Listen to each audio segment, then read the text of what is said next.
l'affaire Estelle Mouzin. Le 9 janvier 2003, une petite fille de 9 ans disparaît en plein jour dans une paisible commune de Seine-et-Marne. Son trajet habituel entre l'école et sa maison ne fait que quelques centaines de mètres. Pourtant, Estelle Mouzin ne rentrera jamais chez elle. Cette disparition va déclencher l'une des plus longues et complexes enquêtes criminelles de France. Une investigation qui révélera l'horreur absolue et mettra au jour l'un des prédateurs les plus dangereux que notre pays ait connu. Cette histoire n'est pas celle d'un simple fait divers, c'est celle d'un combat acharné, d'une famille dévastée mais déterminée, et d'une vérité qui a mis 17 ans à éclater. La disparition.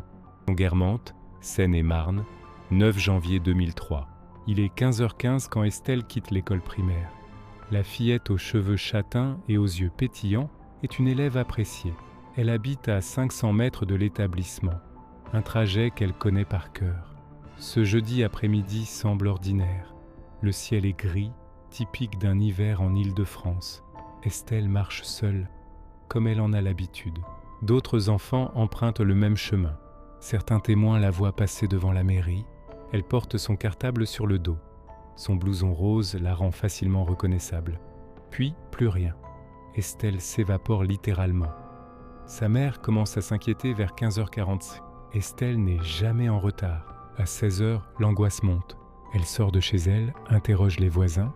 Personne n'a vu sa fille. Elle contacte l'école, appelle les parents des camarades d'Estelle. Rien. À 16h30, elle prévient la gendarmerie. Les recherches débutent immédiatement. La commune est passée au peigne fin. Les forêts alentours sont explorées. Des dizaines de gendarmes ratissent le secteur. Les heures passent dans une angoisse insoutenable. La nuit tombe sur Guermantes. Estelle demeure introuvable. Les jours suivants, l'enquête prend une ampleur considérable. Plus de 300 gendarmes et policiers sont mobilisés. Des hélicoptères survolent la région. Des chiens pisteurs fouillent chaque recoin. Les médias s'emparent de l'affaire. Le visage d'Estelle apparaît partout. À la télévision, dans les journaux, sur des affiches. La France entière retient son souffle. Des milliers d'appels affluent. Chaque piste est explorée, vérifiée, épuisée. Mais aucune ne mène à Estelle. Les enquêteurs interrogent les habitants. Les pédophiles connus du secteur sont contrôlés. Les caméras de surveillance de la zone sont épluchées. Malheureusement, en 2003, la vidéosurveillance reste limitée. Le village de Guermantes ne dispose que de quelques caméras. Et aucune ne couvre le trajet d'Estelle. Un témoin capital émerge rapidement. Un homme affirme avoir vu une camionnette blanche suspecte. Le véhicule aurait ralenti près d'Estelle. Ce témoignage devient l'élément central de l'enquête. Mais les recherches de cette camionnette restent infructueuses. Des centaines de véhicules correspondant à la description sont contrôlés, sans résultat probant. Une famille détruite. Éric Mouzin refuse d'abandonner. Cette mère courage va consacrer sa vie à retrouver sa fille, ou au moins à découvrir la vérité. Elle crée une association, participe à toutes les émissions télévisées, distribue des tracts inlassablement. Son combat devient son unique raison de vivre. Le père d'Estelle, Éric Mouzin également, se bat à ses côtés. Les parents sont séparés mais unis dans cette épreuve.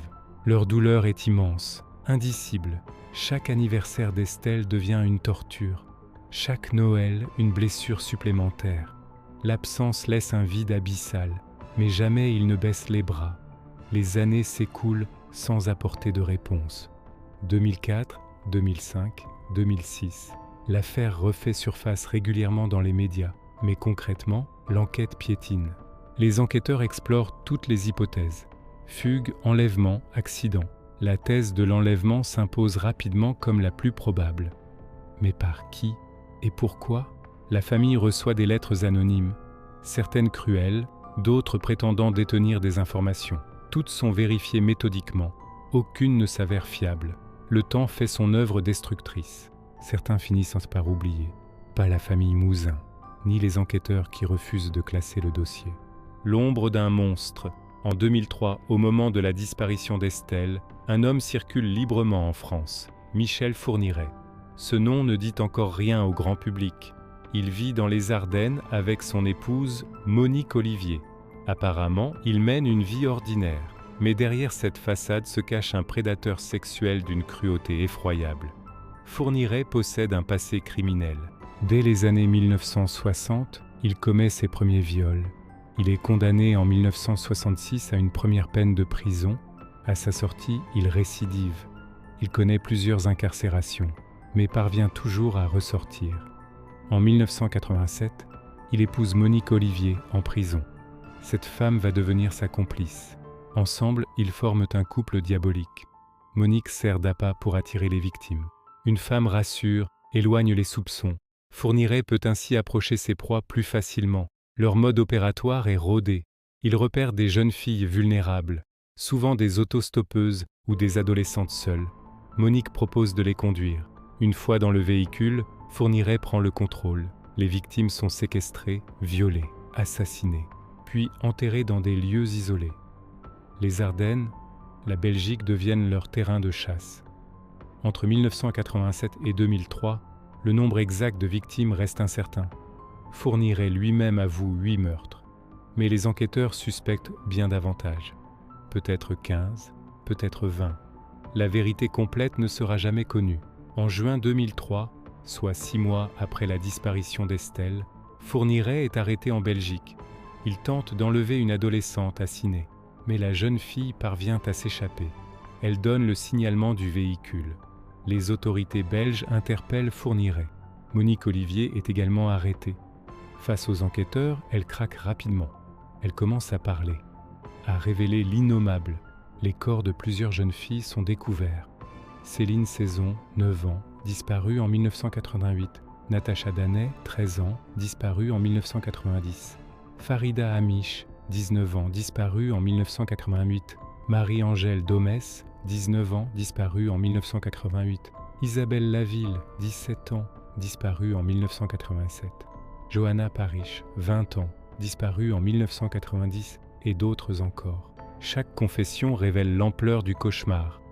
Fourniret est un tueur en série méthodique, calculateur, sans la moindre empathie.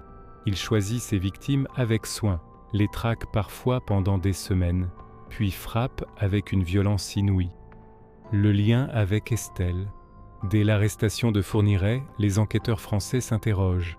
Plusieurs disparitions non élucidées pourraient lui être liées, dont celle d'Estelle Mouzin. Les similitudes troublent les investigateurs. Estelle a disparu en Seine-et-Marne, région que Fourniret connaît bien. Il y possédait une maison à Sarcustine, en Belgique, non loin de la frontière. Mais il circulait régulièrement en France. Le témoin qui avait vu une camionnette blanche près d'Estelle attire l'attention. Fourniret possédait justement un véhicule correspondant, un fourgon Citroën blanc. Les dates correspondent. Le 9 janvier 2003, Fourniret n'a pas d'alibi solide. Les enquêteurs creusent cette piste avec acharnement. Ils interrogent Fourniret à plusieurs reprises, mais l'homme nie catégoriquement toute implication. Il reconnaît 8 meurtres, mais refuse obstinément de parler d'Estelle. Monique Olivier, elle, reste évasive sur ce sujet. Elle évoque des zones d'ombre dans sa mémoire, mentionne des trajets dont elle ne se souvient plus. Les années passent dans une frustration immense. Les enquêteurs sont convaincus que Fourniret sait qu'il détient la clé du mystère Estelle Mouzin, mais impossible de le faire avouer. En 2008, Fourniret est condamné à la réclusion criminelle à perpétuité pour 7 meurtres et une tentative d'enlèvement. Monique Olivier écope également de la perpétuité, mais le cas Estelle reste en suspens. Éric Mouzin multiplie les demandes de confrontation. Elle veut regarder Fourniret dans les yeux, obtenir enfin des réponses. En 2010, une première confrontation a lieu. Face à Éric, Fourniret reste de marbre. Il nie, se mure dans le silence. La mère d'Estelle ressort brisée de cette rencontre, mais pas vaincue. Les années 2010 voient l'enquête se poursuivre. Les technologies évoluent, les méthodes d'investigation se perfectionnent. Les analyses ADN deviennent plus précises. Les téléphones portables peuvent être géolocalisés rétrospectivement. Même les appareils de 2003 laissent des traces exploitables. Les enquêteurs reconstituent les déplacements de Fourniret. Ils découvrent qu'il se trouvait bien dans le secteur de Guermantes le 9 janvier 2003. Des relevés téléphoniques le prouvent. La pression monte sur Fourniret, mais il continue de nier. L'aveu tant attendu. En 2019, un tournant se produit. Monique Olivier, incarcérée depuis 16 ans, accepte de parler davantage. Lors d'un interrogatoire, elle évoque Estelle, prudemment par petites touches. Elle confirme que Michel était impliqué, qu'il se trouvait bien à Guermantes ce jour-là. Elle décrit comment ils ont repéré la fillette, comment Michel l'a attirée vers le véhicule. Monique reconnaît avoir servi d'appât, avoir rassuré Estelle par sa présence féminine. La petite fille est montée dans le fourgon, sans se douter de l'horreur qui l'attendait. Ses aveux partiels électrisent l'enquête. Mais Fourniret, lui, persiste dans son silence.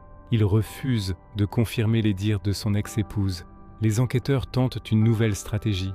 Ils confrontent Fourniret à des éléments matériels, des analyses de sol, des relevés botaniques, tout ce qui pourrait l'amener à révéler l'emplacement du corps. Car c'est désormais l'unique question qui subsiste. Où est Estelle ? Où Fourniret a-t-il caché son corps ? En mars 2020, coup de théâtre. Fourniret accepte enfin de parler. Par l'intermédiaire de son avocat, il fait savoir qu'il est prêt à avouer, qu'il va révéler ce qui s'est passé, qu'il indiquera où se trouve Estelle. Une opération judiciaire d'envergure est organisée. Les enquêteurs préparent des recherches dans les Ardennes. Fourniret doit les guider vers le lieu de sépulture. Éric Mouzin espère enfin pouvoir enterrer sa fille, obtenir cette paix qu'elle attend depuis 17 ans. Mais le destin en décide autrement. Le 10 mai 2020, Michel Fourniret décède. Il succombe à une insuffisance cardiaque dans son unité hospitalière sécurisée. Il avait 78 ans. Il meurt sans avoir révélé l'emplacement exact du corps d'Estelle, emportant avec lui ce dernier secret, cette ultime ignominie, la vérité partielle. Malgré la mort de Fourniret, l'enquête continue. Elle se concentre désormais sur les aveux de Monique Olivier et sur les indices matériels accumulés pendant 17 ans. En mars 2021, une avancée majeure se produit. Monique Olivier passe officiellement aux aveux complets. Elle reconnaît formellement sa participation à l'enlèvement d'Estelle. Elle décrit avec précision le déroulement des faits, comment ils ont suivi la fillette, comment ils l'ont convaincue de monter. Elle avoue qu'Estelle a été emmenée dans les Ardennes, que Michel l'a tuée le jour même, que son corps a été enterré dans une forêt. Monique indique plusieurs zones possibles, mais ses souvenirs restent flous après tant d'années. Des recherches sont organisées dans différents secteurs. Des équipes de spécialistes fouillent les forêts ardennaises, avec des chiens, des radars à pénétration de sol. Des pelleteuses retournent des hectares de terrain. Mais Estelle demeure introuvable. La nature a recouvert les traces. Les années ont modifié le paysage. Les repères de Monique ne correspondent plus à la réalité actuelle. En mars 2024, Monique Olivier est jugée pour sa participation à 3 meurtres supplémentaires, dont celui d'Estelle Mouzin. Le procès se tient aux assises de Seine-et-Marne. Éric Mouzin est présent. Il témoigne avec une dignité bouleversante, raconte ses 21 ans d'attente, cette souffrance insoutenable, cette absence qui ne guérit jamais. Monique Olivier, désormais âgée de 76 ans, apparaît diminuée.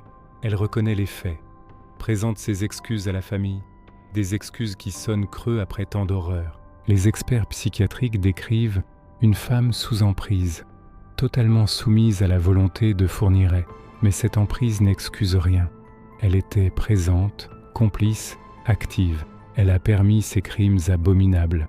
Le verdict tombe le 29 mars 2024.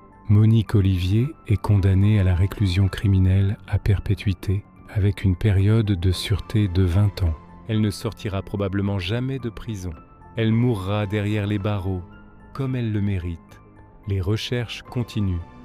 Malgré la condamnation de Monique Olivier, l'histoire ne s'arrête pas là.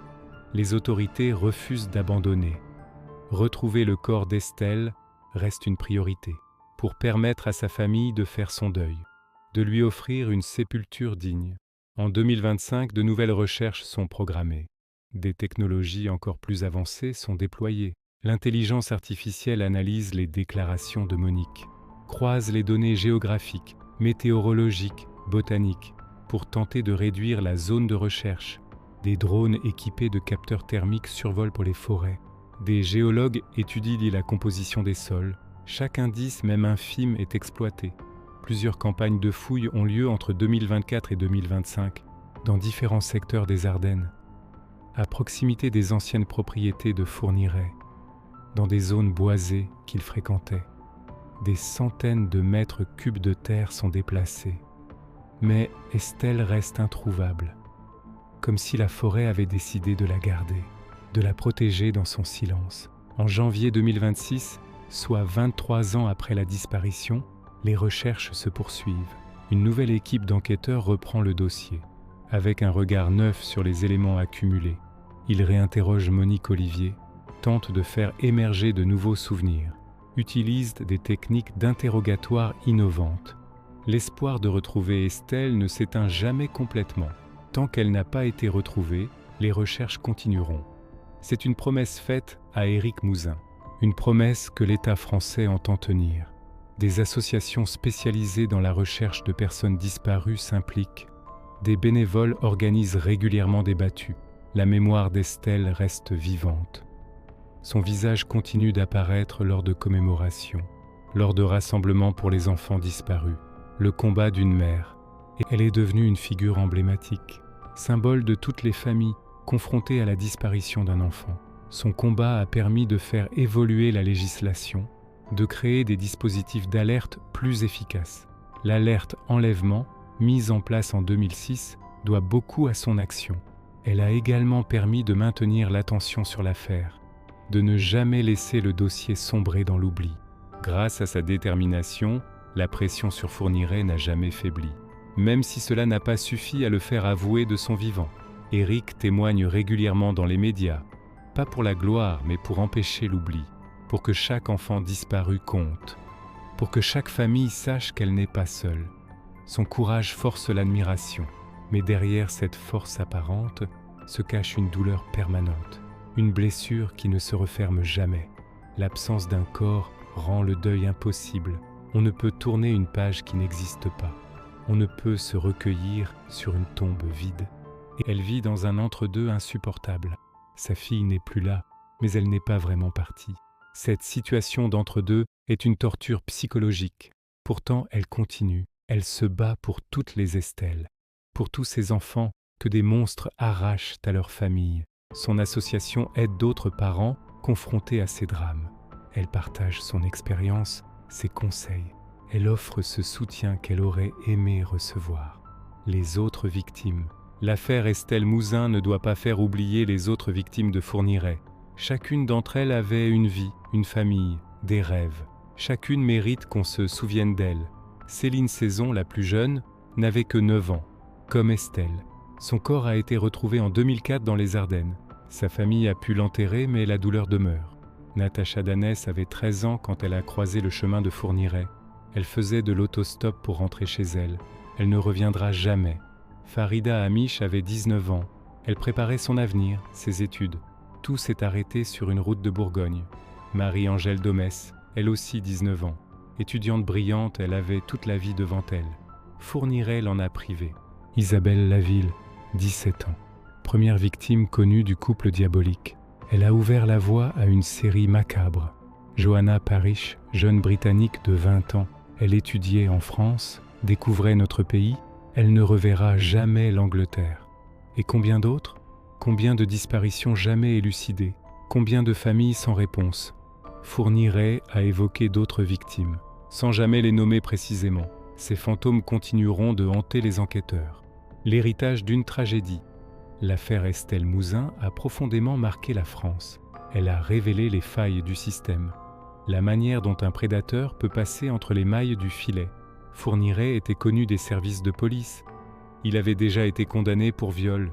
Pourtant, il a pu continuer à circuler librement, à choisir ses victimes en toute impunité pendant des années. Cette réalité insoutenable a provoqué une prise de conscience. Les fichiers de délinquants sexuels ont été modernisés, le suivi des individus dangereux a été renforcé, la coopération entre pays européens s'est améliorée, car Fourniret opérait des deux côtés de la frontière, profitant des zones grises entre juridictions. L'alerte enlèvement, créée en 2006, permet désormais une mobilisation rapide, dès qu'un enfant disparaît dans des circonstances suspectes. Les médias, la population, les forces de l'ordre s'unissent immédiatement. Ce dispositif a déjà permis de sauver des vies. Les premières heures après une disparition sont cruciales. Chaque minute compte. L'affaire a également soulevé des questions sur la perpétuité, sur le sens de cette peine. Fourniret et Olivier ont été condamnés à perpétuité. Mais qu'est-ce que cela signifie vraiment? Fourniret est mort sans avoir tout avoué. Olivier vivra probablement jusqu'à un âge avancé en prison. Est-ce une punition suffisante pour de tels crimes? Ces questions demeurent sans réponse définitive. 23 ans plus tard. En ce début d'année 2026, 23 ans ont passé depuis la disparition d'Estelle. Si elle avait vécu, elle aurait aujourd'hui 32 ans. Elle serait une jeune femme, peut-être mère à son tour. Elle aurait construit sa vie, réalisé ses ambitions. Au lieu de cela, elle reste figée à jamais à 9 ans. Dans la mémoire collective, elle demeure cette petite fille en blouson rose, celle qui n'est jamais rentrée de l'école. Et Éric Mouzin, il a vieilli avec cette absence. Chaque ride sur son visage raconte cette attente, cette souffrance qui ne s'apaise jamais. Il espère encore retrouver sa fille, pouvoir enfin la serrer dans ses bras. Même si ce ne sera qu'une dernière étreinte, les enquêteurs n'abandonnent pas non plus. Certains ont consacré leur carrière à cette affaire. Ils ont juré de ne pas laisser tomber Estelle, de tout faire pour la ramener chez elle. Les avancées technologiques offrent de nouveaux espoirs. Les analyses ADN sont désormais capables de détecter des traces infimes, même après des décennies. Si le corps d'Estelle est retrouvé, il pourra être formellement identifié. Sa famille pourra obtenir cette certitude tant attendue. Des recherches sont planifiées pour le printemps 2026, avec de nouveaux équipements, de nouvelles méthodes. L'espoir renaît toujours, même ténu, il refuse de s'éteindre. La mémoire collective. L'histoire d'Estelle Mouzin dépasse désormais le simple fait divers. Elle est devenue un symbole de l'innocence brisée, du mal absolu, mais aussi de la résilience, du refus d'abandonner, de la force de l'amour maternel. Dans toute la France, des gens se souviennent d'Estelle, même ceux qui ne l'ont jamais connue. Son histoire les a touchés, parce qu'elle aurait pu être leur fille, leur sœur, leur nièce, parce que derrière les statistiques, il y a des êtres humains. Des vies interrompues, des familles détruites. Chaque année, le 9 janvier, des anonymes déposent des fleurs à Guermantes, sur les lieux de la disparition. Une manière de dire qu'on n'oublie pas, qu'Estelle compte, qu'elle comptera toujours. Les écoles organisent des actions de sensibilisation pour apprendre aux enfants à se protéger, sans les terroriser, mais en les rendant vigilants. Le nom d'Estelle est devenu synonyme de cette vigilance nécessaire, de cette attention que chaque adulte doit porter aux enfants. Les réseaux sociaux relaient régulièrement des appels à témoins, des demandes d'informations, au cas où quelqu'un aurait vu quelque chose, se souviendrait d'un détail. Même après 23 ans, tout élément peut être utile, une mémoire peut se réveiller. Un témoignage resté silencieux peut émerger. L'espoir têtu. Tant qu'Estelle n'a pas été retrouvée, l'histoire n'est pas terminée. Le chapitre final n'a pas été écrit. Cette incomplétude maintient une tension permanente, un espoir mêlé d'angoisse. Éric Mouzin le dit souvent, il a besoin de savoir, de pouvoir poser sa fille en terre, de lui offrir un repos digne, de pouvoir venir se recueillir sur sa tombe. C'est son droit le plus légitime, un droit qu'on lui refuse depuis plus de 2 décennies. Les enquêteurs partagent cette détermination. Certains sont devenus proches de la famille. Au-delà de leur mission professionnelle, ils se sentent investis. Ils ont promis de ne jamais abandonner. Et ils tiennent parole. Chaque printemps voit de nouvelles recherches. Chaque avancée technologique est mise au service de cette quête. Les forêts ardennaises ont été sondées des centaines de fois, mais elles gardent leur secret. Pour combien de temps encore? La vérité finit toujours par éclater. Les corps finissent toujours par être découverts. Parfois après des décennies, mais ils sont découverts. Cette certitude nourrit l'espoir. Un jour, un promeneur, un forestier, un chasseur fera une découverte. Un jour, la terre restituera ce qu'elle cache. Ce jour-là, Estelle rentrera enfin à la maison. Ce jour-là, Éric pourra commencer son deuil. Après 23 ans, 30 ans peut-être, d'attente. Ce jour-là arrivera. Il doit arriver. Un combat qui continue. L'affaire Estelle Mouzin nous rappelle des vérités dérangeantes. Le mal existe, il se cache parfois derrière des visages ordinaires. Il frappe aveuglément, sans logique, sans pitié. Mais elle nous rappelle aussi la force de l'esprit humain, la capacité à résister, à tenir, à espérer, contre toute attente, contre toute logique. Éric Mouzin aurait pu sombrer, se laisser détruire par la douleur. Personne ne l'aurait jugé. Au lieu de cela, il s'est battu. Il continue de se battre. Pour Estelle, pour toutes les victimes, pour que jamais on oublie, pour que jamais on ne baisse les bras. Son combat a changé des choses. Des lois ont évolué, des procédures ont été améliorées, d'autres enfants ont été sauvés grâce à ces changements. C'est l'héritage d'Estelle, une vie arrachée trop tôt, mais qui continue d'avoir un impact, de protéger d'autres innocents. L'histoire d'Estelle Mouzin n'est pas terminée. Elle continue de s'écrire, jour après jour, recherche après recherche, jusqu'à ce que la vérité complète soit révélée, jusqu'à ce qu'Estelle puisse enfin reposer en paix et que sa famille trouve l'apaisement qu'elle mérite. Ce jour viendra, nous devons le croire.